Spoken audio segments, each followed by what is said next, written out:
성부와 성자와 성령의 이름으로 아멘. 하늘과 땅을 만드시고 사람을 귀하게 지으신 하느님 아버지, 예수 그리스도를 저희에게 보내주시어 하느님을 아버지라 부르게 하시니 찬미 받으소서. 살아있고 힘이 있는 말씀으로 주님께서 친히 저희에게 사랑을 알려주시고 삶의 뜻을 깨우쳐 주시니 감사하나이다. 참으로 좋으신 하느님 아버지, 저희가 성경을 멀리하고 그 가르침을 알면서도 실행하지 못하였으니 성령의 능력으로 저희 영을 새롭게 하시어 성경을 가까이 하며 예수 그리스도와 이웃을 더욱 잘 알게 하여 주소서. 저희 구원을 간절히 바라시는 하느님 아버지, 저희가 성경을 생명의 말씀으로 받아들여 믿고 기도하고 살며 선포하게 하시고 언제나 예수 그리스도를 통하여 성령으로 하나 되어 아버지께 나아가게 하소서. 우리 주 그리스도를 통하여 비나이다. 아멘. 성부와 성자와 성령의 이름으로 아멘. 열린 성경 강좌에 오신 여러분 환영합니다.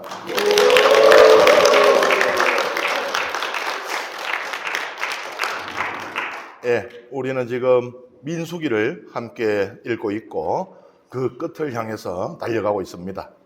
그런데 어떤 분들은 그렇게 생각하실지 몰라요. 이렇게 강의가 왜 이렇게 긴가? 그냥 민수기 1시간에 딱 정리해주면 딱 좋겠는데 요새 참 급해요, 그죠? 그리고 또 시간들을 전부 시간의 효율성들을 많이 따지니까 어떤 분은 그런 분도 있어요. 신부님, 우리 신앙의 요지를 30분 안에 설명해 주십시오 하는 분도 있어요. 참 급한 세상이 되었는데 지금 우리 열린 성경 강좌는 다시 한번 말씀드리면은 통독의 형식을 취하고 있습니다. 물론 이 강의를 통해서 성경의 역사적인 또 문화적인 그런 고고학적인 배경들도 설명을 드립니다.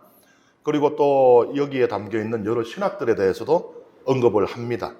하지만 무엇보다 중요한 것은 성경을 함께 읽는 그 자체라는 거예요. 하나님께서 얼마나 기쁘시겠어요. 당신의 백성이 한데 모여서 당신의 말씀을 읽고 있는 이 모습을 본다면. 그리고 이게요, 성경을 읽는 거는 그냥 읽는 거고, 그 다음에 거기에 대한 어떤 말씀을 들었을 때 내 신앙에 도움이 되고 유익이 된다라고만 생각할 수 있지만 성경 말씀을 읽는 자체가 신앙적으로 큰 의미가 있어요. 성경을 읽는다는 것은 뭡니까? 우리가 소리를 내어서 읽는다는 것은 곧 듣는 것이잖아요. 그죠? 우리가 읽으면서 듣습니다. 그죠?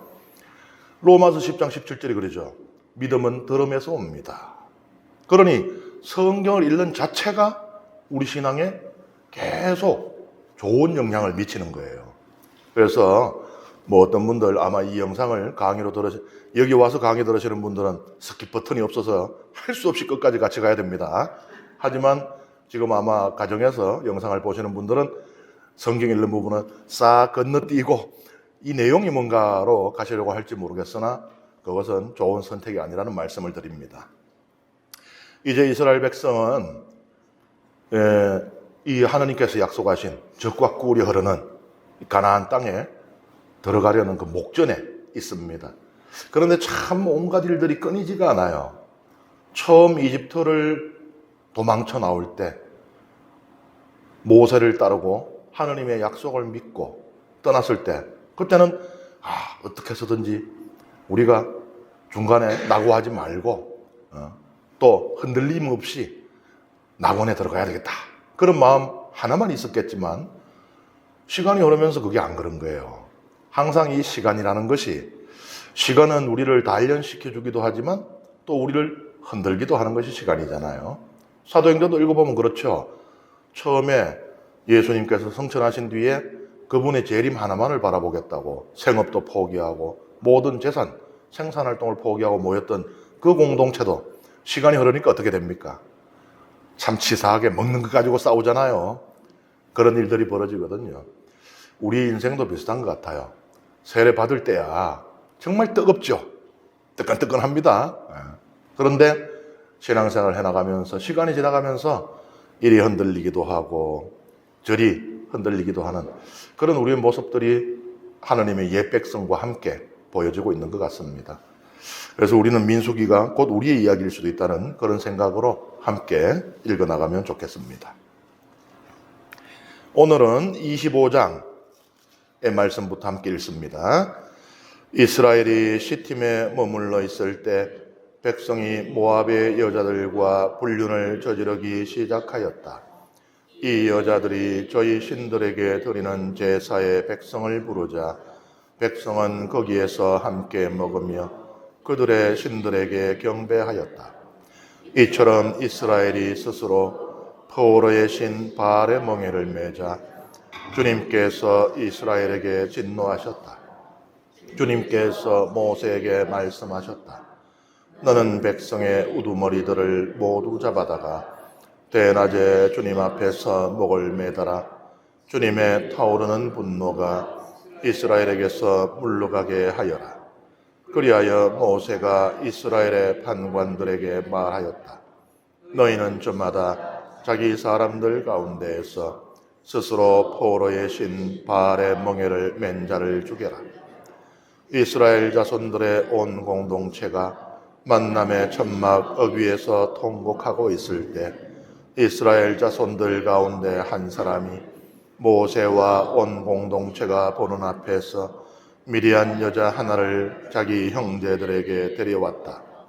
아론 사제의 손자이며 엘라자르의 아들인 피나스가 그것을 보고 공동체 가운데서 일어나 손에 창을 들고 그 이스라엘 사람을 뒤쫓아 천막 안으로 들어가 이스라엘 사람과 그 여자 둘의 배를 찔러 죽였다.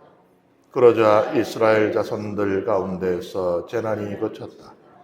그 재난으로 죽은 이들은 24,000명이었다. 주님께서 모세에게 이르셨다. 아론 사제의 손자이며 엘라자르의 아들인 피나스가 이스라엘 자손들 가운데서 나를 위하여 열성을 다해 나의 분노를 그들에게서 물러가게 하였다. 내가 질투로 이스라엘 자손들을 없애버리지 않았다. 그러므로 너는 이렇게 말하여라. 보라, 나는 그와 평화의 계약을 맺는다. 그것은 그와 그의 뒤를 잇는 후손들에게 영원한 사제직의 계약이 될 것이다. 그가 자기 하느님을 위하여 열성을 다하고 이스라엘 자손들을 위하여 속죄의 예식을 거행하였기 때문이다. 미디안 여자와 함께 처형된 이스라엘 사람의 이름은 살루의 아들 지므리였는데 그는 시메온 지파에 속하는 집안의 수장이었다. 처형된 미디안 여자의 이름은 추르의 딸 코즈비였는데 추르는 한 부족 곧 미디안에 있는 한 집안의 우두머리였다. 주님께서 모세에게 이르셨다. 미디안인들을 공격하여 그들을 쳐 죽여라. 그들은 포로의 일과 미디안의 한 수장의 딸, 곧 포로의 일로 재난이 터졌을 때 처형된 그들의 누이 코저비의 일로 너희를 속이면서 괴롭힌 자들이다. 여기 보면은 지명이 처음에 나오는 지명이요. 시팀에 머물러 있었다. 이렇게 나옵니다. 여기에서 이제 사건이 일어나요. 이스라엘 백성이 여기에서 모압 여자들과 불륜을 저지릅니다. 그러니까 이제 혼종혼, 오늘날 우리 교회법의 용어로 보면은 이 우리 천주교 신자가 타 종교, 타종파 신자와 혼인하는 것을 이제 혼종혼이라고 하거든요. 종교가 혼합된다는 것인데 이 혼종혼, 이것은 성경이 엄격하게 금하고 있는 것인데 이 사건이 일어납니다.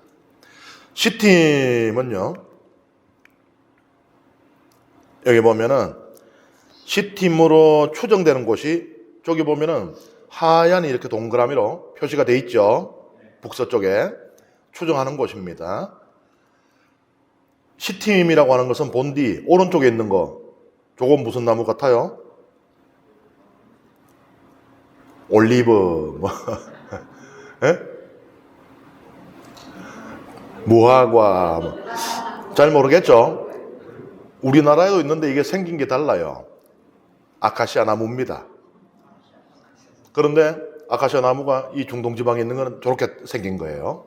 그러니까 아카시아 안에 다양한 그 종류가 있는 거죠.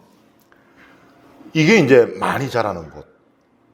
지금 우리가 그 시팀으로 추정되는 곳에 동그라미 쳐놓은 곳을 보면은 숲이죠, 그죠? 푸르러져. 그러니까 시팀 나무 숲인 것입니다. 그래서 여기로 추정하는 이유가 시팀이라는 게 아카시아라는 뜻인데 아카시아 많은 곳이 이스라엘의 출애굽 경로 주변에 어디에 있을까를 찾아봤더니 여긴 것이에요. 왜냐하면 저기에 무슨 표지판 여기는 시팀이라고 붙어 있지 않으니까. 그래서 이제 이렇게 추정을 하는 것입니다. 이스라엘 백성이 이 모압 여자들과 이 불륜을 저지르게 된 것은 모압 여자들이 유혹을 했기 때문이다. 이렇게 나옵니다. 왜 유혹을 했는가? 이스라엘이요, 군사력이 만만치 않은 겁니다. 이미 우리는 민수기의 앞부분에서 이스라엘이 전쟁에 큰 승리를 거두는 것을 봤죠. 그러니까 이게 이스라엘이 우리가 맞서 싸워서 이기기 어려울 뿐더러 설사 어떻게 이긴다 하더라도 어마어마한 피해가 따를 것 같은 거예요. 그러니 그때 쓸 수 있는 게 뭡니까? 회유책. 그 회유책으로 제일 좋은 거는 예나 지금이나 미인계. 그래서 이 모압 여인들은 이제 미인계에 동원된 겁니다. 이스라엘 백성을 이제 타락시키는 거예요. 그래서 바알신 우상 숭배로 이끄는 것입니다. 시팀이라고 하는 곳이요, 바알 숭배가 어마어마하게 심했던 곳이라고 해요. 이 시팀이 사실은 고대에 제법 유명한 곳이었어요. 이집트가 고대 근동의 곡창이잖아요. 이집트 특히 그 나일 삼각주에서, 델타 삼각주에서 생산되는 곡물 양만 가지고도 그 당시에 온 세상, 그러니까 지금하고는 다르죠. 옛날에는 뭐 신대륙 발견 이런 거 없으니까 그 당시에 온 세상을 먹여 살릴 수 있을 정도였다라고 말할 정도인데, 그런 이집트에도 아주 간혹 가뭄이 듭니다. 나일강의 이 범람으로 인해서 항상 매년 풍요로운데 이게 아주 드물게 범람의 불규칙적일 때가 있는 거예요. 아주 드물게. 그럴 때는 이집트에도 가뭄이 들어요. 기근이 듭니다. 그때 이집트 사람들이 식량을 어디서 구했냐니까 시팀에 와서 구해갔다고 하는 기록이 있어요. 그러니까 그 정도로 이 풍요롭고 비옥한 곳입니다. 그러니까는 바알이 무슨 신이라 그랬습니까? 바알 신상 고고학자들이 발굴하는 거 보면은 손을 이러고 있는데 이걸로 뭐 머리를 이렇게 똑 때리려고 그런 게 아니고 요 손에 보이지 않는 게 뭐가 있는가 하면 번개가 있는 거예요. 번개의 신 제우스. 번개가 치면은 비가 내립니다. 비가 내리면은 곡물이 자라고 풀이 자라면은 가축들이 살지죠. 그러니까는 시팀 풍요로움, 당연히 거기에 주시는 바알이고, 그리고 우상숭배가 어마어마하겠죠. 야, 바알 신께서 우리를 보살펴주고 계신다. 해마다 우리는 풍년이 들고 비옥하니 더 잘 섬겨야지.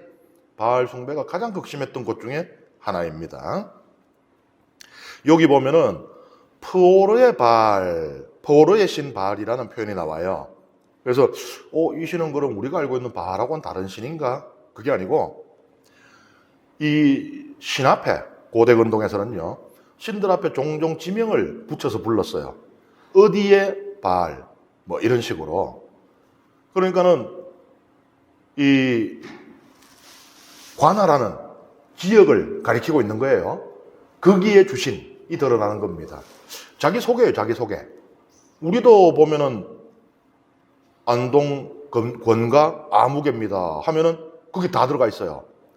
내가 권씨 가문의 사람인데 권씨 가문은 안동에서 주름 잡는 안동의 유지올시다. 이게 다 드러나잖아요. 그것처럼 이제 포로의 바알, 이렇게 이제 그 신의 직속 관할지가 거기에 표현이 되는 것입니다.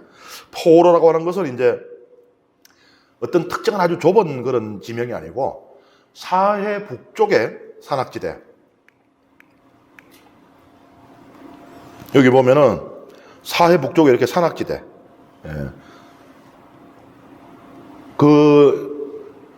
그쪽을 이제 전반적으로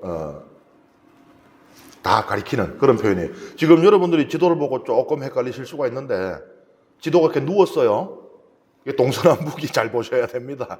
지도가 이렇게 우리 보통 보면 위에가 북쪽이고 이래 생각하시겠는데 지도가 이렇게 누웠어요. 요르단강 보시면 알잖아요. 요르단강이 지금 옆으로 흘러가고 있잖아요. 요르단강 북쪽으로 남북인데 그러니까 지도를 이렇게 돌려야 되는데 요걸 돌리려니까 글자가 또 이래 눕더라고요. 그래가지고 글자를 포기하느냐, 이 동서남북을 포기하느냐 하다가 동서남북을 포기했습니다. 어쨌든 사해 대드시라고 돼 있는 부분, 그 사진 오른쪽 끝부분에 대드시라고 돼 있죠, 사해. 그쪽에서 보면은 색깔이 이렇게 노란색이 연한 부분들 있잖아요. 이 쭉 올라가면서 요 이제 산악지대를 그렇게 표시를 하고 있는 겁니다. 그곳을 이제 포로라고 부릅니다. 어쨌든 이 모압은 전쟁으로 쉽사리 이기기 어려운 이스라엘을 대처하는 방법으로 선택한 것이 미인계를 동원해서 회유하는 것인데, 이거는 이제 필연적으로 그러면은 아이들 태어날 거 아니에요. 그럼 피가 섞이는 이 결과가 발생을 하는 것입니다. 그것을 통해서 이스라엘의 정체성, 그러니까 아이가 아버지는 이스라엘 사람인데 어머니는 모압 여인이고 이러면은 이스라엘 사람으로서의 정체성을 확고하게 가지기 어려워지겠죠. 정체성이 희석이 됩니다. 그리고 어머니가 뭐 바알에게 기도를 하고 하면 옆에 앉아갖고 칭얼거리고 있다 또 이걸 보고 따라하는 거예요. 그래서 이제 우상숭배도 자연스럽게 스며들게 되는 그런 것입니다. 실제로 이거는 효과가 대단한 거예요. 열왕기 상권 11장을 보면요. 우리가 솔로몬 임금 우리 교우들이 참 좋아하시잖아요. 지혜의 임금. 그런데 솔로몬 임금조차도 정략 결혼을 너무 많이 했어요. 솔로몬은 아버지 다윗이 칼로서 영토를 넓히고 이 평화를 유지했다면은 솔로몬은 이 정략 결혼으로서 그 목적을 달성하려고 했거든요. 그러다 보니까 뭐 이민족 저민족 이 나라 저 나라의 여인들과 결혼을 많이 했습니다. 모압, 암몬, 에돔, 시돈, 히타이트 온 이민족 여자들을 아내로 맞아들였어요. 그 결과 어떻게 되느냐? 11장이 기록을 합니다. 이게 요약이에요, 한마디에. 솔로몬의 마음이 하느님께로부터 다른 신들에게로 돌아섰다. 우리 그런 우화 알죠? 이 사막에 낙타를 몰고 가다 이제 하룻밤을 유하게 되어서 이 천막을 쳤는데 밖에서 낙타가 주인님 너무 추워요. 이제 우리는 이거 한 개도 안 이상해요. 왜냐하면 우린 바로 전 시간에 당나귀가 말을 하는 걸 들었기 때문에 우리한테는 한 개도 안 이상합니다. 낙타가 너무 추워요. 머리만 조금 넣어도 안 될까요? 그러니까 그래 머리만 넣어라. 그 다음에 주님 배가 너무 싫은데 허리만 넣어도 안 될까요? 이러다가 그만 공동에까지 다 들어오니까는 주인이 천막 밖으로 튕겨 나가더라. 마찬가지예요. 이 이방 여인들이 이 시집 와서 그래도 고향 생각도 나고 좀 부모님 생각도 나고 그래서 어디 제가 뭐 여기 예루살렘 성전에서 하는 것도 아니고 왕궁에서 하는 것도 아니고 어디 저 밖에 나가서 혼자 그냥 고향 생각하면서 그 제사를 바치고 오겠습니다 하면은 안 돼 소리가 잘 안 나오죠. 이 여자한테 약하단 말이에요, 남자가. 혹시 프랑스 가보신 분들 그 베르사유 가면은 거기 보면은 이 오스트리아에서 시집 온 그 왕비 향수병에 이 고통스러워하는 그 왕비를 위해서 고향을 똑같이 재현해 놓은 작은 아담한 그런 밭도 있고 그런 집이 거대하고 으리으리한 그 왕궁의 한켠에 있잖아요. 만들어 주는 거예요. 심지어 이제 바빌론 같은 경우는 이 액타바나라고 하는 곳에서 이제 시집 온 그 왕비가 있었는데 하도 고향을 그리워하고 향수에 시달리니까 바빌론은 황량한 그냥 황무지 한가운데 있잖아요. 그런데 그 엑다방에서부터 나무들, 풀들 이거를 다 수입을 해 들어온 거예요. 그 고대에 그 길이나 제대로 있었겠어요? 어마어마한 수레 행렬이 이어지면서 그 죽으면 안 되니까 계속 그 사람 먹기도 없는 물을 갖다가 계속 물 뿌려줘가면서 갖고 와가지고 바빌론 안에 만들었어요. 그게 바로 세계 7대 불가사의 중에 하나인 공중정원이라는 거예요. 사막 한가운데 마치 숲이 공중에 떠 있는 것처럼. 그 남자들은 그런 일을 한다니까요. 그 솔로몬도 그래갖고는 그래 해라 했는데 그래 하다가 오늘 우리 아버지 기일인데 여보 당신 오늘 하루만 나하고 같이 가주면 안 되느냐. 참 이역만리 시집 와가지고 음식도 안 맞고 힘들고 고생하는 거 보니 딱 하잖아요. 그래 오늘 한 번만 같이 가주마 하고 댕기기 시작을 하다가 나중에는 부인이 한둘이가 있잖아요. 이게 막 그 다이어리가 바빠. 오늘은 첫째 부인 따라가는 날, 내일은 둘째 부인. 아이, 난 통치도 해야 되는데 바쁘잖아요. 고마 이 안에 들루차. 그래가지고 나중에는 고만 예루살렘 성전 안에 고만 온갖 우상들이 들어서게 돼요. 뭐 동쪽 벽 끝에는 뭐 북쪽 벽 끝에는 뭐 서쪽 벽 끝에는 뭐 그러다가 나중에는 어떻게 돼요?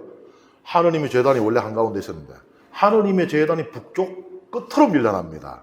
그리고 가운데 우상들이 들어서게 돼요.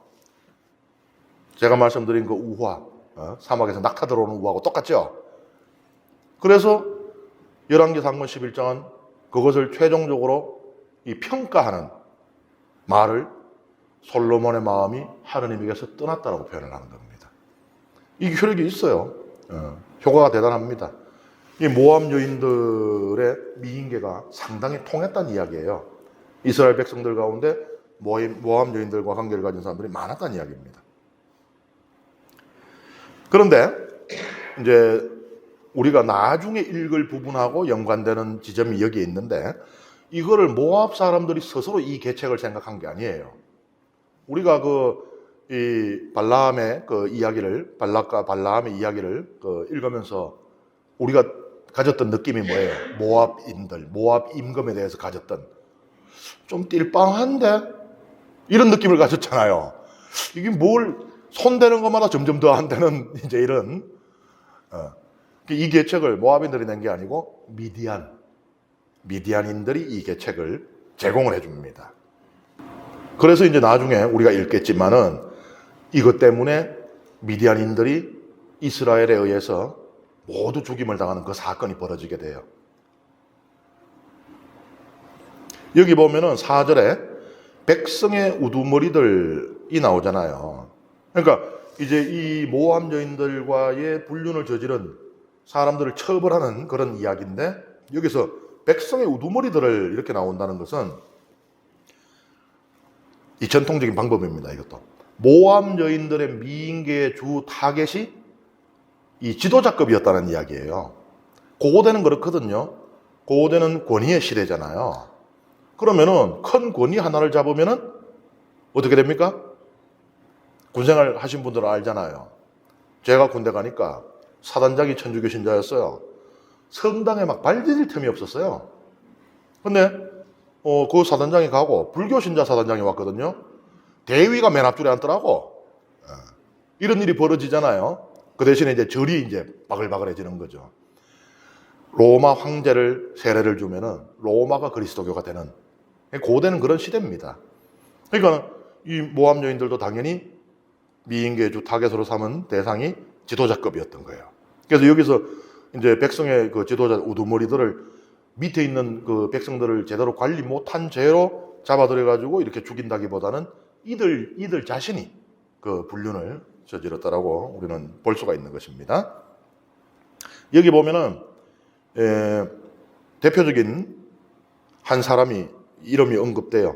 살루의 아들 지므리. 그러니까 이렇게 이제 소속을 계속 밝혀야 돼요.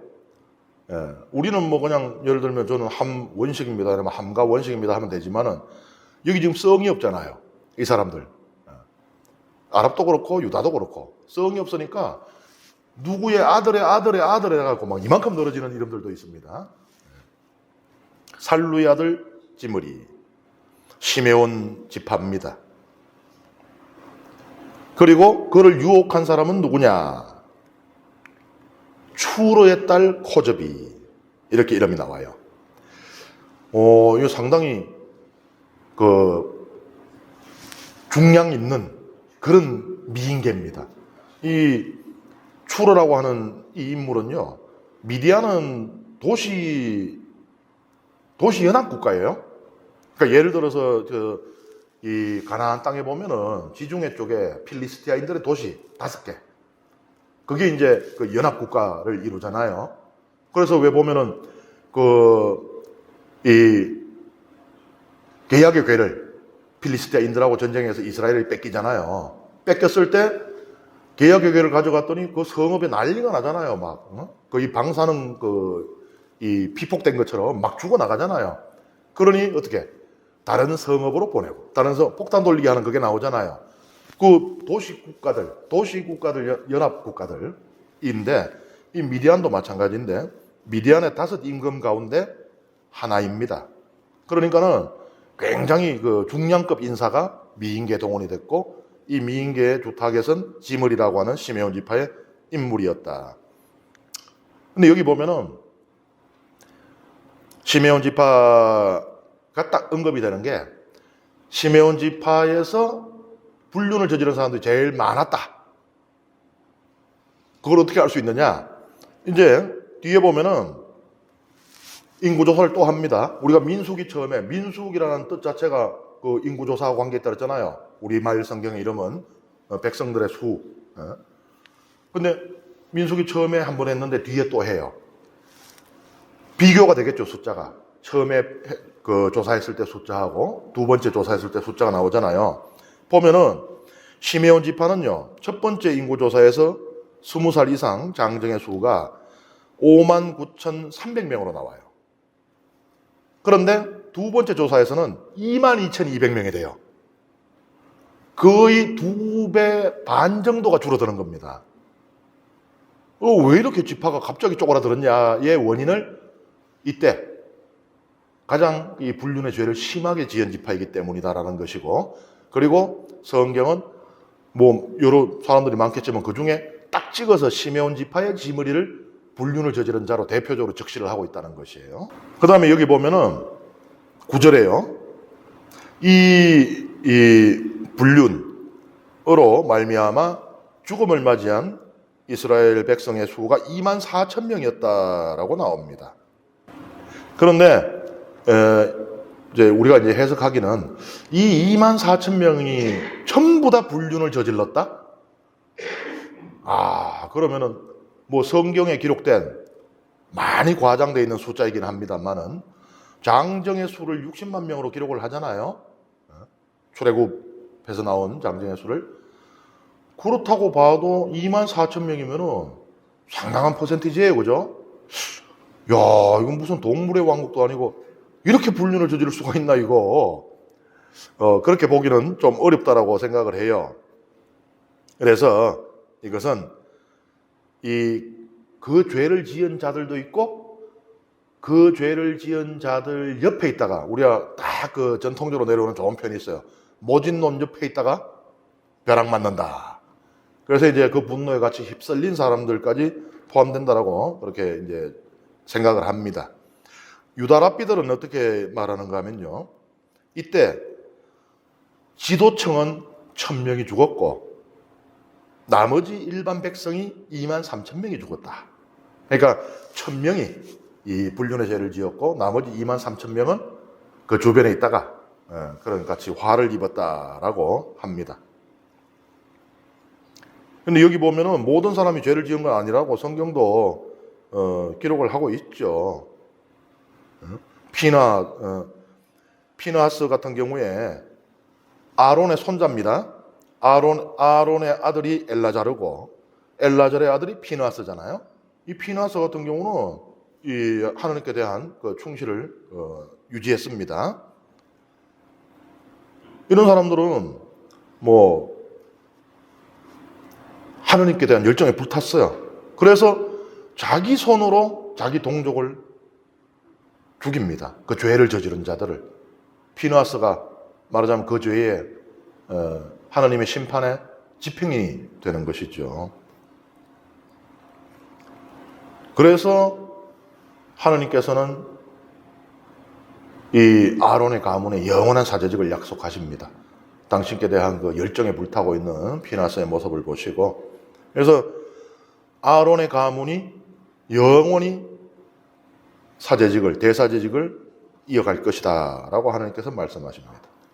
실제로 사제가 없이 단절된 기간이 있어요. 근데 단절된 기간을 제외한다면 계속 이 아론의 가문에서 사제가 이어집니다. 어디까지요? 예수님의 족보 있잖아요. 예수님의 족보 2개 있잖아요. 마태오 복음서하고 루카 복음서하고. 요거 헷갈리는 거예요. 그래서 사람들이 많이 묻습니다. 신부님, 족보 둘 중에 어떤 게 진짜예요?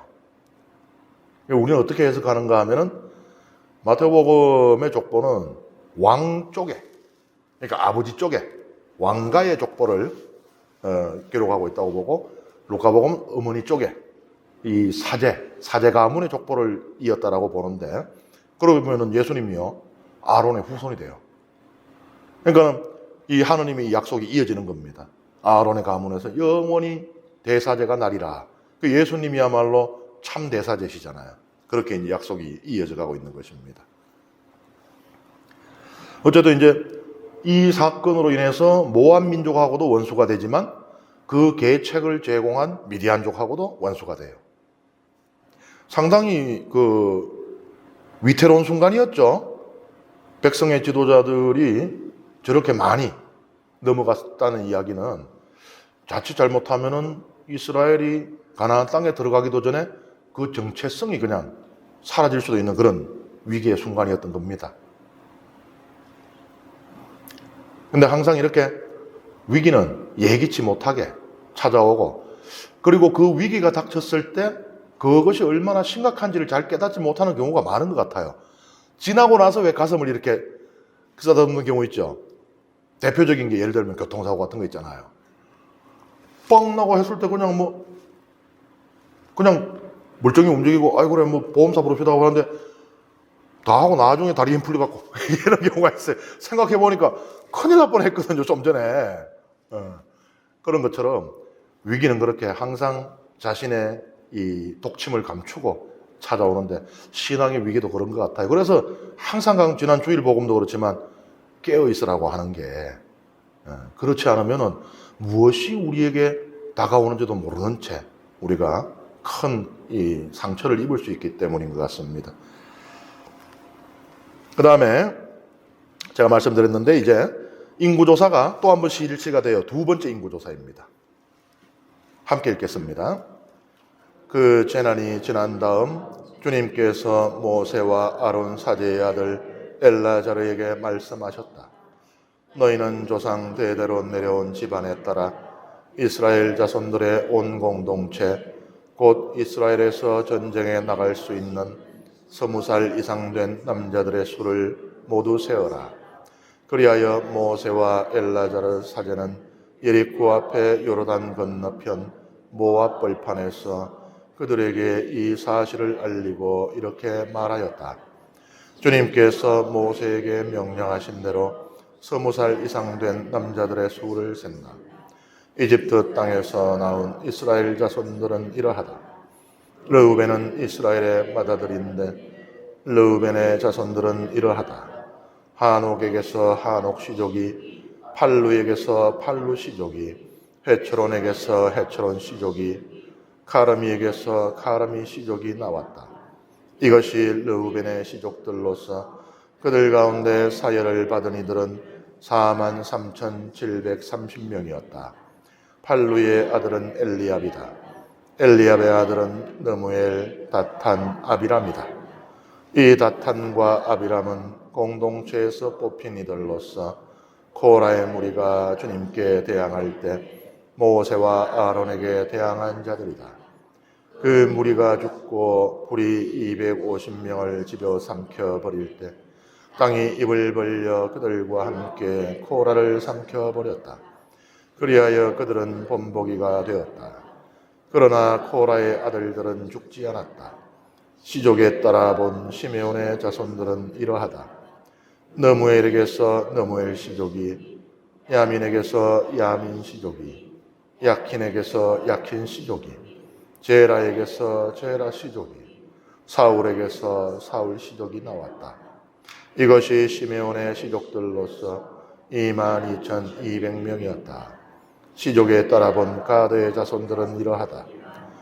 첩폰에게서 첩폰 시족이, 학기에게서 학기 시족이, 순이에게서 순이 시족이, 오전이에게서 오전이 시족이, 에리에게서 에리 시족이, 아롯에게서 아롯 시족이, 아르엘리에게서 아르엘리 시족이 나왔다.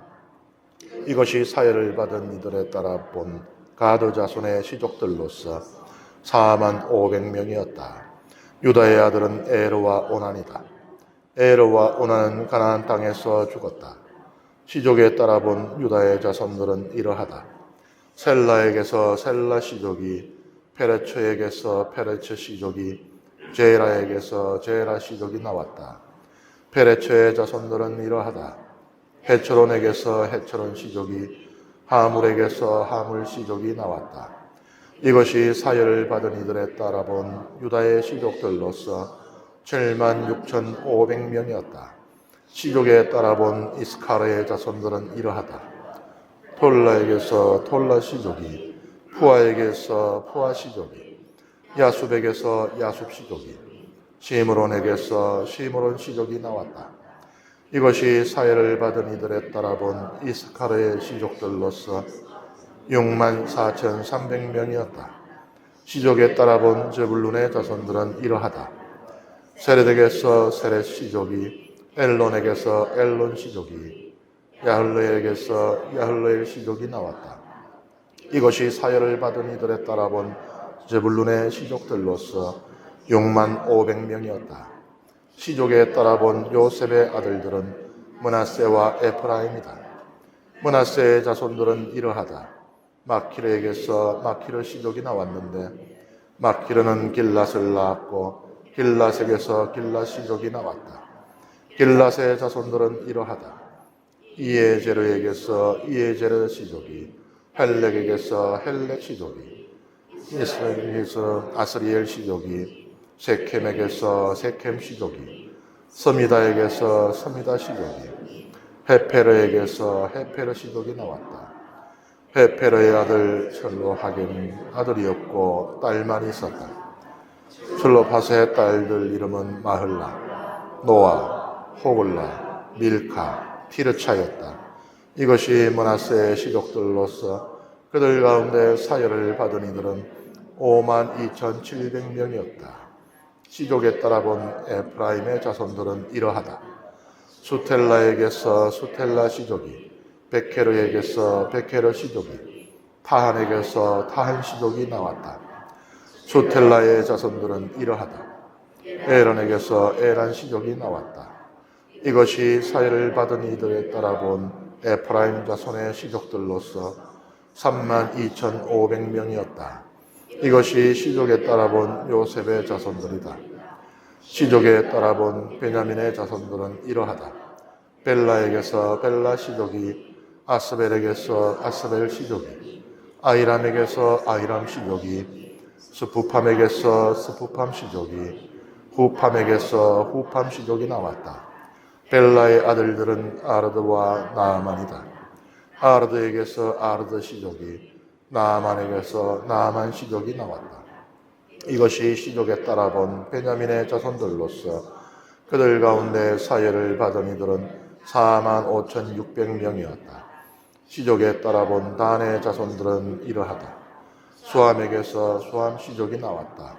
이것이 시족에 따라 본 단의 시족들이다.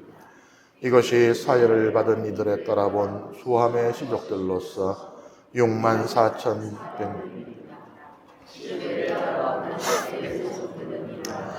임나에게서 임나 시족이, 이스위에게서 이스위 시족이, 브리아에게서 브리아 시족이 나왔다.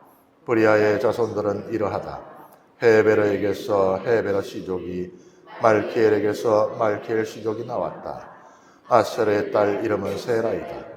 이것이 사회를 받은 이들의 따라본 아세르 자손의 씨족들로서 53,400명이었다. 씨족에 따라본 납탈리의 자손들은 이러하다. 야흐초엘에게서 야흐초엘 씨족이, 구니에게서 구니 씨족이, 예체르에게서 예체르 씨족이, 실렘에게서 실렘 씨족이 나왔다. 이것이 씨족에 따라본 납탈리의 씨족들로서 그들 가운데 사열을 받은 이들은 45,400명이었다. 이처럼 사열을 받은 이스라엘 자손들은 60만 1,730명이었다. 네. 읽었는데 남아있는 게 없어요. 그죠? 아니, 참, 우리 그 족보 만드는 법을 이 전수를 했어요. 우리 족보는 보면 되게 보기 편하잖아요. 이렇게 내려오고. 근데, 이거 이렇게 놓으니까는 분명히 다 읽었는데 다시 다 나갔어요. 예. 근데 하여튼 여기 보면은 무슨 시조, 중시조 다 나오는데 그걸 일일이 기억을 하진 않아도 괜찮습니다. 중요한 거는요, 이미 한 번 인구조사가 있었잖아요. 그리고 지금 두 번째거든요. 이 수의 정감이 중요합니다. 여기 보면은 각 지파별로 첫 번째 인구조사, 그 다음에 두 번째 인구조사, 그거 사이에 이제 정감이 표시가 되어 있어요. 르우벤 지파는요, 한 3,000명 정도가 줄었고, 시메온 지파, 아까 말씀드렸죠. 시메온 지파가 이 불륜, 혼종혼, 우상숭배의 죄를 가장 크게 지었다. 그래서 37,000명이 줄어요. 그리고 가드 지파는 5,000명 정도가 줄고, 그리고 8,000명 줄었는 지파들이 두 개가 있고요. 그런데 보면은 또 늘었는 지파들이 있어요. 그 중에 이제 대표적으로 이 므낫세 지파하고 이 베냐민 지파가, 그리고 아세르 지파가 많이 늘었죠. 이 표를 보시면은 7개 지파의 인구는 증가를 했고 5개 지파의 수는 감소를 했습니다. 가장 많이 증가한 지파는 므낫세 지파고 가장 많이 감소한 지파는 시메온 지파예요. 그럼 어떤 결과를 가져오느냐? 나중에 12지파가 각자 자기들의 영토를 다 분배를 받죠. 근데 시메온 지파는 그걸 유지를 못해요. 그래서 나중에 보면은 시메온 지파가 등장을 안 해요. 왜 그런가? 유다 지파의 흡수가 돼버립니다. 그런 이제 결과가 발생하고요. 또 므낫세 지파는 영역이 오히려 처음에 받았던 것보다 더 확장돼 버려요. 인구가 많다 보니까 밀고 나가가지고 이제 그런 결과가 나옵니다. 그런데 첫 인구조사하고 두 번째 인구조사의 수를 보면은 1,820명만 줄었어요. 그러니까 사실 60만이라는 수를 놓고 보면 거의 변동이 없다라고 볼 수 있는 겁니다. 그러니까 뭐예요? 처음에 60만 명. 요 지금 그대로 그 사람들이 아니잖아요. 그들은 하느님을 불신하고 가나안 땅에 들어가는 것을 두려워했기 때문에 광야에서 다 죽었잖아요. 광야에서 40년 동안 다 죽고 지금 새로운 세대가 지금 여기 와 있는 거거든요. 그런데 광야에서 그 많은 사람들이 죽었는데 그러면 생각할 거 아니에요.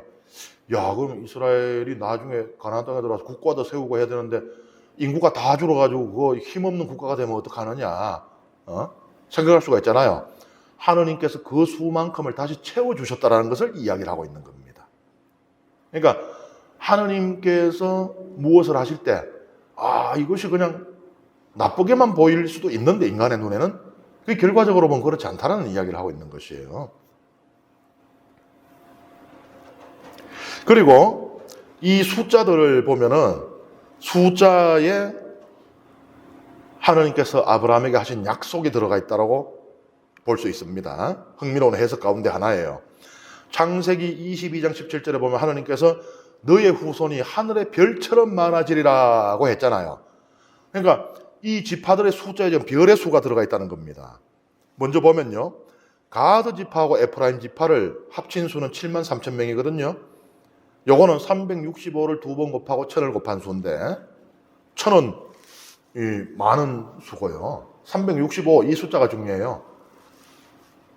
태양이 한 바퀴, 우리가 지구가 태양을 한 바퀴 도는 기간이잖아. 1년이잖아요. 그러니까 태양의 수가 들어가 있는 겁니다, 여기에.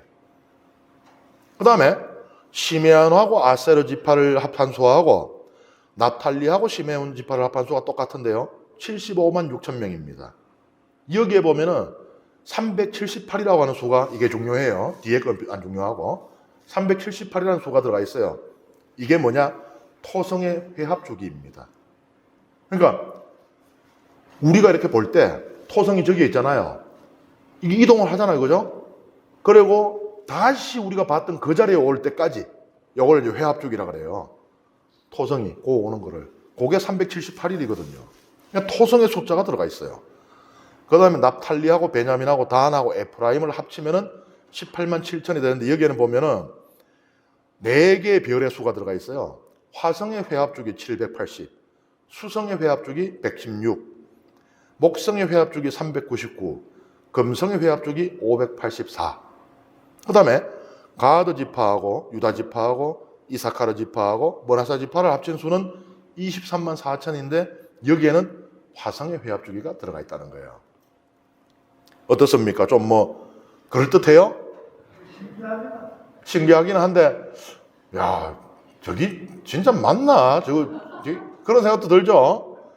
그래서 제가 그냥 흥미로운 해석 가운데 하나라고 이제 소개를 드리는 건데, 어쨌든 이걸 이렇게 연구한 사람도 참 대단해요. 저걸 어떻게, 이 숫자를 갖다 이리 쪼개고, 왜냐하면 숫자가 그냥 한 개만 365 곱하기 얼마 이것만 있는 게 아니고, 이 세 번째 거 같은 경우는 막 4개의 숫자가 다 들어가 있잖아요. 그러니까 진짜 머리 아팠을 것 같아요. 막 요래 넣어보고 저래 넣어보고 요래 찢어보고 저래 찢어보고 어마어마한 정성입니다. 그런데 어쨌든 간에 중요한 거는 이게 말이 되고 있다는 거예요. 숫자가 맞잖아요. 어쨌든 간에. 그래서 성경 해석은 그렇습니다. 내가 좋아하는 해석이냐 싫어하는 해석이냐 또는 심적으로 동의가 가느냐 안 가느냐 이게 중요한 게 아니고 그 안에 논리가 있느냐가 중요하거든요. 그러면 그건 하나의 해석이 됩니다. 그래서 이런 흥미로운 해석도 있다는 거예요. 근데 해석은 좀 황당할 수도 있는데 그리고 모든 지파의 수를 이 해석의 한계가 뭔가 하면 여기 보면 지금 모든 지파의 수가 다 안 들어가 있어요. 그러니까 요거 쨌다 붙이다 가능한 지파만 지금 들어가 있거든요. 모든 지파가 다 없어요. 예를 들면 여기 다른 루벤 지파라든지 이거 없잖아요 지금. 왜? 그건 앞만 쪼개도 수가 안 나오던 모양이죠. 한계가 있는 해석이에요. 하지만 의미는 썩 괜찮아요. 하나님께서 아브라함께 하신 그 약속의 실현을 이스라엘 백성의 수는 담고 있다는 이 해석 자체는 상당히 괜찮습니다. 그래서 분명히 한계가 있는 해석이고 또 어떤 분들이 보기에는 황당할 수도 있지만 그래도 괜찮다 생각을 하고요. 그 다음에 여기 보면 특이한 거 하나 있어요. 여러분들 읽으시면서 눈치챘나 모르겠는데 참 그런 말 있잖아요. 눈치 없으면 사람도 아니다 하는데 제가 빨간색 칠해놨잖아요. 이걸 보고 눈치를 못 채면 안 되는데 왜 칠해놨겠어요? 예? 우리 족보도 그럴 수 있지만 딸내미 이름 있잖아요. 혼자 들어가 있잖아요. 세라. 그거 왜 들어갔겠어요? 모릅니다. 몰라요. 하지만 결과는 알아요. 세라가 여기에 들어갈 때는 이 문헌을 기록했던 편집자는 이유가 있었겠죠. 전부 남자면 여자를 기록 하나만 딱 했던 이유가 있었겠죠. 그런데 우리는 성경을 다 알지 못합니다. 왜 넣는지 우리는 지금 우리에게 왜 넣는지가 안 전해 내려와요.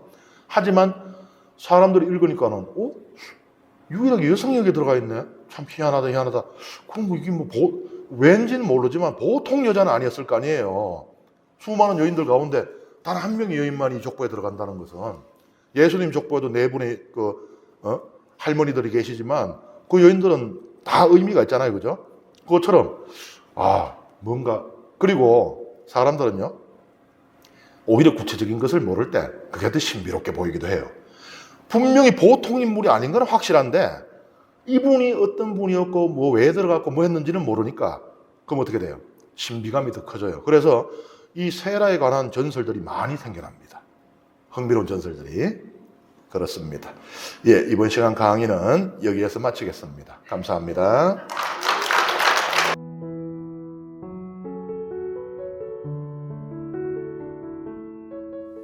성부와 성자와 성령의 이름으로 아멘. 영광이 성부와 성자와 성령께 처음과 같이 이제와 항상 영원히 아멘. 성부와 성자와 성령의 이름으로 아멘.